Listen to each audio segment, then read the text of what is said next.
Hoje vamos falar sobre uma das emoções mais importantes de todas e uma das emoções que causa mais impacto negativo na nossa vida. Hoje vamos falar sobre a raiva. Vamos tentar entender o que é a raiva, qual é a função da raiva, como é que a raiva se processa e o que é que pode acontecer quando nós sentimos raiva.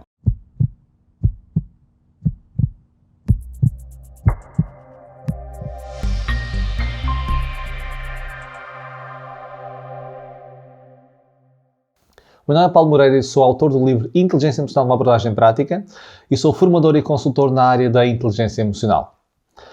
Falando sobre a raiva, nós primeiro temos que entender o que é que são as emoções. E as emoções são um conjunto de informação. Então, as emoções são informação que o nosso corpo nos dá. É uma forma, digamos, de inteligência mais rudimentar, mais primitiva. E, além disso, são um guia de ação. Então, as emoções informam-nos sobre algo que está a acontecer, sobre algo que estamos a sentir, sobre algo que devemos prestar atenção e também levam-nos a ter uma ação. Só que este guia da ação não significa que nós tenhamos que seguir essa ação, é apenas um guia. Então, quando nós estamos irritados, o corpo dá-nos uma ação, um guia da ação, diz-nos, olha, deverias fazer isto, e nós podemos ou não fazer isso que o corpo nos diz. A raiva é uma emoção que tem muitas famílias, ou seja, nós verbalizamos palavras como estou irritado, estou furioso, estou frustrado, estou a sentir ódio. Ou seja, há famílias, temos uma irritação que é mais leve, ou seja, uma família menor da raiva, e temos famílias maiores, mais intensas como o ódio, não é? Então a raiva pode levar ao ódio. E o ódio já nos tira, digamos, mais margem cognitiva para refletir no assunto do que a raiva nos faz. E quais são os gatilhos da raiva? Porque é que nós sentimos raiva no nosso dia-a-dia? Então existem dois grandes gatilhos que nos fazem sentir raiva. Um deles é a percepção de injustiça. Então quando nós olhamos ao nosso meio e percepcionamos alguma injustiça, nós sentimos raiva. E nós podemos ver, por exemplo, muito no contexto profissional. Imaginem que vocês e outro colega estão a trabalhar, fazem a mesma função e vocês sentem, ou têm essa percepção, que se dedicam mais que o vosso colega. Investem mais tempo, mais horas. Que têm mais conhecimento sobre, digamos, o assunto, sobre a vossa função do que o vosso colega. E há uma promoção, uma vaga. E essa promoção vai para o vosso colega.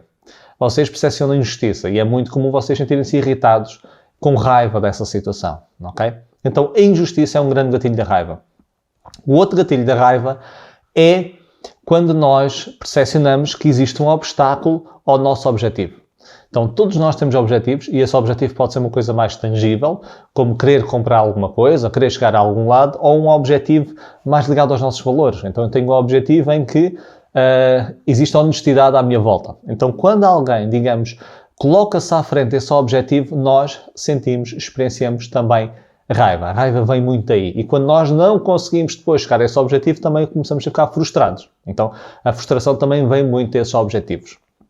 E um exemplo comum que junta esses dois gatilhos é a condução. Não sei se vocês sabem, se passam por isso, quando as pessoas estão, digamos, numa fila, não é? Estão a conduzir, estão numa fila de trânsito e um carro atravessa à vossa frente. Então vocês estão nessa fila há 20 minutos, imaginem. Estão lá, para-arranca, e um carro vem todo lançado de outra faixa e enfia-se à vossa frente. Então ele poupou ali 20 minutos que vocês perderam na vossa vida. Nós sentimos muita raiva. E é raiva muito intensa. É chamada em inglês rage road, não é? Fúria da estrada, fúria de estar ali no trânsito. Isto acontece porquê? Estes dois gatilhos entram em ação. Primeiro, o sentimento de injustiça. Então vocês pensam que, quer dizer, eu estive aqui há 20 minutos à espera, a cumprir, e esta pessoa infragiu esta norma, ou seja, a infração de normas também nos faz experienciar raiva, e colocou-se à minha frente. Não é justo.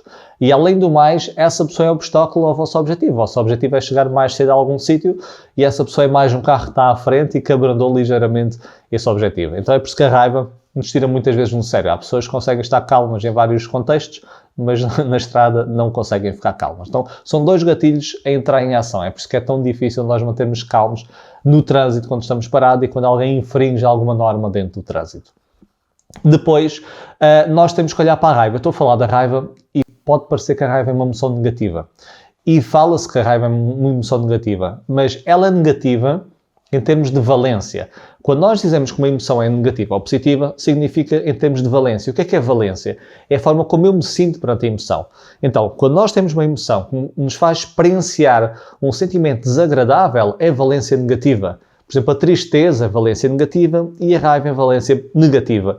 Embora algumas pessoas gostem de sentir aquele sentimento da raiva. Então, para essas pessoas, uma valência pode ser considerada positiva. Mas, em regra, é isso que nós temos que olhar para o global, para o todo. A raiva é experienciada como uma emoção negativa em termos de valência, mas pode ser adaptativa. A raiva traz muitos malefícios, e nós vamos falar mais um bocadinho sobre isso, mas também tem o seu lado positivo, ok? Então, a raiva não é boa ou mau em si, a raiva tem valência negativa, mas pode ser adaptativa. Em muitos contextos é adaptativa, ok? Está-nos a dar algum tipo de informação. Como eu disse há pouco, as emoções são informação. Então, por exemplo, se alguém se atravessa à minha frente e eu sinto raiva, é porque eu quero repor aquela justiça. Eu senti uma injustiça, eu quero repor. Porque se eu não sentisse raiva, então as pessoas faziam aquilo que quisessem de nós, não é? Então, dá-nos aquela energia suficiente para repor aquele sentimento de injustiça, para repor a justiça daquilo que foi feito. Agora, a raiva tem um grande lado negativo, que é, quanto mais raiva nós sentimos, mais iniciam processos psicológicos que nos fazem ver o mundo de forma diferente e o mundo de forma mais sombria e mais negativa. Por exemplo, quando nós experienciamos mais raiva, nós temos mais tendência de culpar mais as outras pessoas, não é? Então vocês chegam a casa e estão irritados, vocês têm mais tendência de culpar tudo e todos sobre as coisas más que estão a acontecer. Então nós ficamos mais... nós culpamos mais as outras pessoas que estão à nossa volta. Além disso, muda ainda a nossa percepção sobre os comportamentos ambíguos. Ou seja, aqueles comportamentos que são mais ambíguos. E se eu tiver a experienciar raiva, eu vou percepcionar aqueles comportamentos como mais hostis. O exemplo que se dá é na troca de mensagens por texto. Se vocês estão irritados e estão a trocar texto, mensagem de texto ou de e-mail, não é? Que também é em texto com alguém, não estão a ouvir a pessoa, não estão a ouvir a pessoa, vocês vão depender inteiramente do vosso estado emocional. E se vocês estiverem irritados, escrita ambígua, ou seja, que pode ser percepcionada como positiva ou negativa ou cínica, vocês vão interpretar de forma muito mais negativa. Então faz-nos interpretar comportamento que é neutro ou é ambíguo de forma mais negativa, de forma mais hostil. Além do mais, a raiva leva-nos também a querer punir mais as outras pessoas. Então, além de eu querer culpar verbalmente, ou seja, acuso as outras pessoas pelo resultado que eu tenho, eu quero mesmo punir a outra pessoa. E esta punição, há estudos interessantes sobre isso. Por exemplo, houve um estudo feito nos Estados Unidos da América com jurados. Os Estados Unidos da América têm um sistema de jurados que cá em Portugal não existe. E o que é que eles fizeram? Eles apresentaram aos jurados um caso em que a pessoa, havia um transgressor que tinha cometido um crime muito severo. E deram duas oportunidades. Eles tinham que rever esse caso, tinham que ouvir o advogado de acusação e o advogado de defesa. Okay? Era um vídeo que estava gravado com as duas partes a defender, ou digamos, a atacar o transgressor. Aí eles tinham de definir se davam prisão perpétua ou pena de morte. Okay? Isto Estados Unidos da América. E o que é que eles fizeram? O que é que eles mudaram? A um grupo de jurados, eles mostraram um vídeo de outro caso que não tinha nada a ver com esse, em que havia um transgressor que fazia algo, que cometia um crime muito severo e ele saía impune. Então veio o sentimento de injustiça, saía impune. E depois pegaram, nesse grupo de jurados, após ver o vídeo, e mostraram aquele caso que eu falei. Um caso nada relacionado com esse. E o outro grupo não viu esse vídeo. E o que é que aconteceu? Quem viu o vídeo do transgressor a cometer esse crime e que saiu impune, teve mais probabilidade de atribuir pena de morte à outra pessoa. O que é que este estudo nos diz? Que a raiva, que eles fizeram mesmo, eles fizeram um priming de raiva, ou seja, induziram raiva ao grupo de jurados, e a raiva pode afetar áreas que não estão nada relacionadas com a área original. E querem punir mais, ou seja, eu, enquanto estou irritado, vou punir mais o outro grupo, mesmo que não tenha nada a ver com o primeiro caso. E há também estudos interessantes que mostram que quando as pessoas estão mais irritadas, elas, quando respondem, por exemplo, a questionários online, elas carregam com mais força no teclado. Então nós até a força que aplicamos a digitar, pressionamos mais. Então nós queremos punir mais. E essa punição vê-se no nosso comportamento físico, ok? A forma como nós comunicamos, a forma como nós expressamos, a forma até como nós carregamos nas teclas e a forma como nós atribuímos, digamos, penas às outras pessoas. Então a raiva tem este efeito que transborda para outras áreas da nossa vida e nós temos uma visão mais pessimista e mais hostil do mundo. Depois, existe também uma coisa muito interessante que é, quando nós estamos a sentir raiva, há um processo que alguns autores chamam em que nós tornamos advogados de acusação intuitivos, que vem um pouco ao encontro que eu estava a dizer anterior. Então nós tornamos como se fossem advogados de acusação intuitivos. Eu fico muito mais intuitivamente predisposto, digamos, a acusar outras pessoas. E isto acontece em várias áreas da nossa vida. Eu dei o exemplo do jurado, em que havia um transgressor que cometia um crime e saía impune, e eles depois analisavam outro ato de transgressão de forma mais negativa, ok? Mas isto acontece em áreas ainda mais distantes. Por exemplo, se nós estivermos no trabalho e nós tivermos uma discussão com um colega, nós dormimos mal, nós comemos mal, então nós estamos mais irritados, o que é que acontece muitas vezes? Nós chegamos a casa e qualquer coisa que tipicamente não nos tira no sério, nesse dia vai nos tirar do sério mais facilmente. Nós temos muito mais facilidade em gritar com a pessoa que está lá em casa, com o nosso filho, filha, parceiro, parceira, mãe, seja o que for, porque nós estamos irritados. E tipicamente isso não acontece noutros dias. Então a raiva tem este efeito que se espalha para áreas nada relacionáveis. Então a fonte da raiva, que pode ser atribuída, por exemplo, ao colega do trabalho, de repente transborda para outras pessoas que nada tinham a ver com isso. Este é o grande perigo da raiva. Esta raiva contagia várias áreas da nossa vida. Além disso, a raiva, se for muito intensa e consoante o estímulo da raiva, pode levar a um sentimento, esse sim é muito prejudicial, que é o sentimento de vingança. Então, nós, quando sentimos raiva, podemos ficar vingativos. E o que é que faz a vingança? Então, embora a raiva seja uma emoção, e as emoções são consideradas algo curto, okay? Pouca duração, mas alta intensidade, a vingança é um sentimento que pode perpetuar ao longo de anos e anos e anos. E o que é que faz? Nós queremos tanto vingar da outra pessoa que nós tomamos decisões que são prejudiciais para nós. Então não é nada lógico, nós vamos tomando decisões ao longo da vida que nos prejudica só para conseguir vingar da outra pessoa. E nós vemos isso nos filmes, não é? Há muitos filmes de ação, como é que começa? Há alguém, um mau, não é? O vilão que mata a família, digamos, do herói, e é o filme todo o herói a vingar-se dessa pessoa, de outras pessoas, então de repente ele mata essa pessoa e muito mais pessoas. É completamente desproporcional ao ato que aconteceu. Este é o sentimento de vingança. Inclusive, há um estudo, um jogo económico, que é feito em economia, que é o jogo do ultimato. O jogo do ultimato. E vê-se isso nesse jogo. Ou seja, o que é que acontece? Eles pegam dois participantes e dão, por exemplo, 100 euros. Ou dizem que vão dar 100 euros. E esses 100 euros são dos dois participantes, ok? Imaginem, vocês são dos participantes e é dado 100 euros. E o investigador diz o seguinte, olha, estes 100 euros são dos dois, mas vou dar apenas a uma pessoa para dividir o dinheiro, ok? E essa pessoa vai dividir o dinheiro com o outro e pode dividir a forma que quiser. Ou seja, eu posso pegar em 100 euros e dar apenas 1 euro ao outro, ou dar os 100 euros ao outro. Eu posso dar o dinheiro que quiser a outra pessoa, ok? Tem esse poder. Quem ficar com o dinheiro tem esse poder.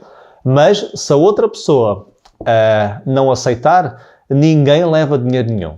Se outra pessoa aceitar essa divisão, cada um leva esse dinheiro dividido. Este é um jogo para ver, digamos, o sentimento de justiça. Eles querem tentar ver isso. E o que acontece? Quando alguém divide 50-50, por exemplo, eu pego em 50 euros e dou-vos 50 de volta, a maior parte das pessoas aceita. É justo, não é? Ou seja, 100 euros eram dos dois, supostamente. Eu pego no dinheiro, dou 50-50, ficamos dois com sentimento de justiça, aceitamos e todos ganham. Agora, se eu pegar nos 100 euros e dar apenas 10 de volta, o que o estudo mostra é que a maior parte das pessoas recusa. Então vejam bem, as pessoas, porquê? As pessoas sentem que é injusto, os 100 euros supostamente é dos dois, mas a outra pessoa é que teve aleatoriamente a escolha de dividir, e sentem que é injusto a outra pessoa ficar com 90 e nós só com 10. E o que é que acontece? Eu prefiro não levar os 10, só para a outra pessoa não levar os 90. Isto não tem nada de lógico, porque eu entro no estudo com 0 e ia sair com 10 euros. Mas eu não quero que a pessoa fique com 90. Estão a ver? É uma decisão que nós tomamos que prejudica a nós próprios só para, digamos, vingar da outra pessoa. E nós fazemos isso no dia a dia. Agora, há um grande lado positivo da raiva. Não é só este lado negativo. O que é que a raiva nos faz? A raiva faz-nos querer repor as justiças que nós vemos. Okay? Quando nós percepcionamos injustiça à nossa volta e nós vemos na sociedade várias coisas que nos fazem sentir injustiça, a raiva dá-nos a energia, a confiança necessária, okay, para tentar repor essa justiça. Okay? Então a raiva não tem um sentimento, não é, digamos, algo negativo. Agora, o comportamento que advém da raiva, isso sim pode ser negativo. Ou seja, se alguém me tira alguma coisa e eu agredir essa pessoa, eu posso sentir raiva, porque a pessoa me tirou alguma coisa, não é justo, mas bater é que não é, digamos, a forma mais adaptativa. Eu tenho que ver como é que eu tenho um comportamento mais adaptativo. Eu não tenho que mudar a emoção, tenho que mudar o comportamento que vem dessa emoção. Além do mais, até em contexto clínico, a raiva é muito importante. Por exemplo, há quem utilize com pacientes em depressão. Um estado depressivo faz um paciente sentir que não consegue fazer nada para mudar a sua vida. É uma pessoa que tem muita inação, não faz nada para mudar a vida. E há terapeutas que induzem estados emocional de raiva, fazem o paciente ter raiva, digamos, da sua vida. E é uma estratégia, tem que ser feita com moderação, não é? Mas é uma estratégia que faz o quê? Se a pessoa sentir raiva e frustração com o que está acontecendo na vida, essa pessoa vai ter mais energia para querer mudar alguma coisa na sua vida. Enquanto o sentimento depressivo, tristeza profunda e prolongada, faz a pessoa ficar mais inativa. Então a própria raiva dá-nos essa energia, essa confiança para mudar as coisas que não estão bem na nossa vida. Okay? Então, em resumo, a raiva é uma emoção tipicamente considerada negativa, pode ter efeitos muito negativos, ou seja, espalha-se para outras áreas não relacionadas, pode levar a um sentimento de vingança que nos prejudica, mas uma raiva bem utilizada consegue fazer com que nós repomos injustiças que nós vemos, nós tornamos mais assertivos, defendemos mais os nossos valores e até nós temos mais controle sobre a nossa vida. Então, espero que utilizes a raiva na tua vida com inteligência e até ao próximo vídeo. Obrigado.